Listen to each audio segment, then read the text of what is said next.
கடவுள் ஒவ்வொருத்தருக்கும் ஒவ்வொரு முகம் படைச்சிருக்காரு. ஒவ்வொருத்தருக்கும் ஒரு ஒரு அடையாளம் இருக்கணும்னு சொல்லி தான்.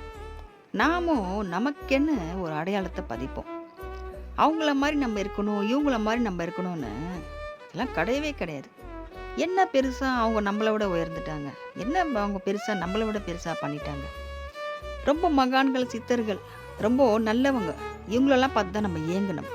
ஐயோ! அவங்க ஒரு கஷ்டமும் எவ்வளோ கஷ்டம் வந்தாலும் நேர்மையாக இருக்காங்க.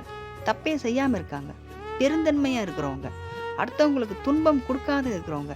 தானம் தர்மம் பண்ணுறவங்க. இவங்களெல்லாம் பார்த்து தான் நம்ம ஏங்கணும். இவங்கள மாதிரிலாம் நம்ம இருக்கணும்னு நினைக்கணும். ஆனால் இவங்க நிறைய பேர் பொய்யான வாழ்க்கை வாழ்ந்துட்டுருக்காங்க. முன்னாடி 4 பேருக்கு நல்லவங்க மாதிரியும் பின்னாடி எவ்வளோ அநியாயம் அக்கிரமம் பண்ணிக்கிட்டு அவங்கள மாதிரிலாம் நம்ம இல்லைன்னு கவலைப்பட்டுக்கவே வேண்டாம். அவங்ககிட்ட கார் இருக்குது, பணம் இருக்குது, நிறைய வீடு, நான் 4-5 வீடு வச்சுருக்கிறான், அவன்லாம் என்னை பார்த்து கேவலமாக பேசுகிறான்னா அவங்களாம் நம்ம செருப்புக்கு சமமானவங்க. தேவையே கிடையாது.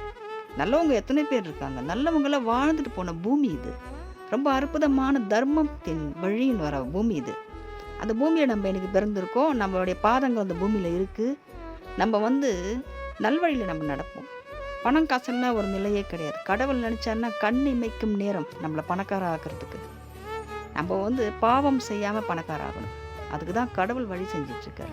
முருகன் வழிபாடு பண்ணிட்டு இருக்கோம். நம்ம இன்னைக்கு பாவங்கள் செய்யாமல் நம்பவும் நமக்கும் நம்ம பணத்தையும் சேர்த்து வைக்கணும், புண்ணியத்தையும் நம்ம சேர்த்து வைக்கணும். அது நமக்காகவும் இருக்கலாம், நம்ம குழந்தைங்களுக்காகவும் இருக்கலாம், நமக்கு பின்னாடி வர நம்ம சங்கதிகளுக்காகவும் இருக்கலாம்.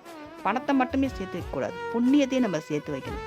இன்றைக்கி பணம் இல்லை, வீடு இல்லை, கார் இல்லை, ரோட்டில் தானே நடந்து போகிற அப்படின்னு நம்மளை கேவலமாக பேசலாம்.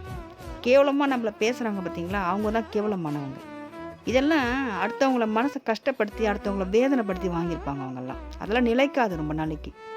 எப்படி நிலைச்சாலும் அது அவங்களுக்கு மனசு சந்தோஷத்தை கொடுக்காது. அதெல்லாம் சந்தோஷமாக இருப்பாங்க நம்ம நினைக்கிறோம். வலியும் வேதனையாக இருப்பாங்க. உள்ளே அழுதுட்டு இருப்பான், உள்ளே இருக்கும் நோய் தெரியாது அவங்களுக்கு. அது நமக்கே தெரியாமல் அவங்க அப்படியே மேக்கப்பாக சுற்றிட்டுருப்பாங்க. நிறைய பேர் இன்றைக்கி இப்படி தான் இருக்காங்க. நம்ம அதுக்கெல்லாம் தேவையே கிடையாது. நம்ம நல்லவங்களை பார்த்து வாழ்வோம், நல்லவங்கள மாதிரி நம்ம ஆகணும் இருக்கட்டும். நமக்குன்னு ஒரு அடையாளத்தை பதிப்போமா? நம்ம என்ன வேலை செஞ்சாலும் சரி, அது சின்ன வேலையாக இருந்தாலும் பெரிய வேலையாக இருந்தாலும் சரி, பெரிய பெரிய பதவியாக இருந்தாலும் சரி, சின்னதாக ஒரு குப்பை ஆள்ற வேலையாக கூட இருக்கட்டுமே, அது நமக்குன்னு ஒரு அடையாளம். நிச்சயமாக நமக்குன்னு ஒரு அடையாளத்தை நம்ம பதிப்போம். நாம் நம்மளாக இருப்போம். முருகனோட அருளால் நம்ம ஒரு அடையாளத்தை பதிப்போம். வெற்றிவேல் முருகனுக்கு அரோகரா.